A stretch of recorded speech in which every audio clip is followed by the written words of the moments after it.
Bonjour et bienvenue à ce coaching axé sur sexe et spiritualité. La transformation d'énergie pendant le sexe, c'est de ça qu'il sera question aujourd'hui. Mais de prime abord, je voudrais vous rappeler que le but de ce coaching n'est pas de faire peur à qui que ce soit ou de faire le moral, mais de partager seulement le savoir. S'agissant de la transformation d'énergie pendant le sexe, vous devez savoir que toute personne, homme ou femme, bonne ou mauvaise, possède de l'énergie spirituelle et de l'énergie sexuelle. Et l'énergie sexuelle peut être transformée en énergie spirituelle et l'énergie spirituelle peut aussi être transformée en énergie sexuelle. Mais si vous ne savez pas utiliser cette énergie, elle va demeurer dormante. Elle est en soi une énergie, mais une énergie qui s'endort. Voilà pourquoi de personnes très spirituelles sont en mesure de capter l'énergie sexuelle que vous êtes en train de dégager pendant que vous êtes en train de faire votre rapport sexuel en leur absence physique.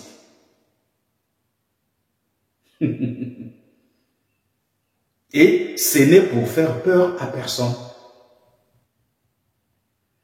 Donc, il suffit juste de savoir comment utiliser ces énergies, comment les transformer. Parce que rien ne se crée, mais tout se transforme. Donc, ces énergies sont renouvelables. Donc, sachez simplement comment les utiliser. Parce que si vous ne les utilisez pas, si vous ne savez pas comment les utiliser, elles seront là, mais en sourdine, en position endormie. Donc, pendant la jouissance, votre énergie sexuelle peut transformer tout et n'importe quoi sur son chemin. Et cela vous place en position de force, en position de contrôle. Et vous pouvez même contrôler les esprits autour de vous. Vous pouvez conquérir un certain périmètre que vous allez contrôler sur le plan spirituel. Parce que vous êtes en position de force, en position de clairvoyance. Maintenant, ceci s'adresse au couple. Comment garder l'énergie sexuelle vive, puissante, agissante et utile dans le couple? C'est à travers la méditation sexuelle en couple. Alors, comment se fait la méditation sexuelle? La méditation sexuelle en couple se fait nu. L'homme et la femme sont nus. Vous pouvez être assis en califourchon, vous pouvez être à genoux, ça dépend. Vous pouvez être debout, ça dépend de la position que vous voulez prendre, mais pas couché.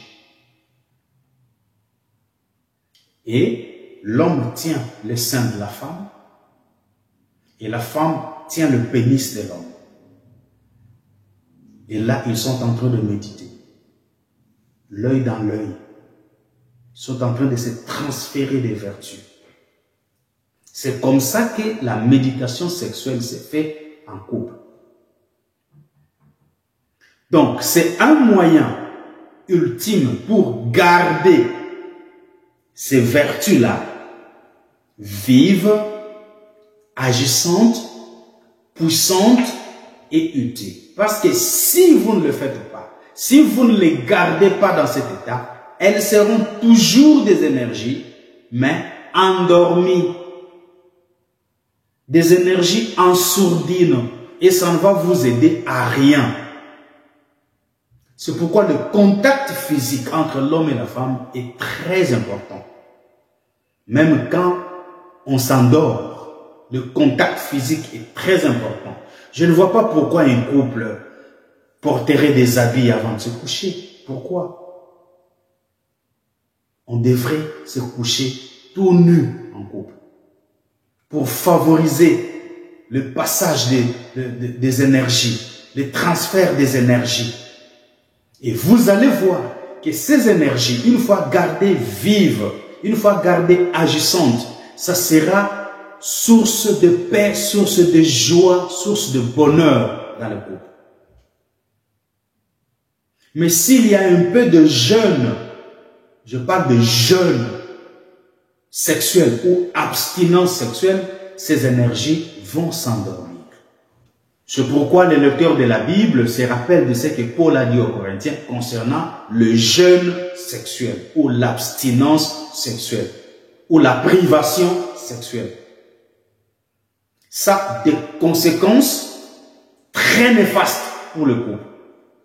Donc cela vous fait vous affronter votre propre nature et finit par installer ou provoquer l'incompatibilité énergétique dans le couple. Vos énergies ne seront plus compatibles. Et cela va engendrer des problèmes dans le foyer. Et ce sera la vie au quotidien, des incompréhensions, des malentendus, des querelles, des disputes. Même là où il ne faut pas se quereller, vous allez vous quereller. Pourquoi? Parce que vos énergies sont devenues incompatibles. Il y a une incompatibilité énergétique parce que l'un prive l'autre. Voilà tout pour aujourd'hui. J'espère que vous aimez ces choses. Et dans la vidéo qui suivra, je parlerai du fantasme sexuel et la spiritualité. Dans l'entretemps, prenez bien soin de vous. Au revoir.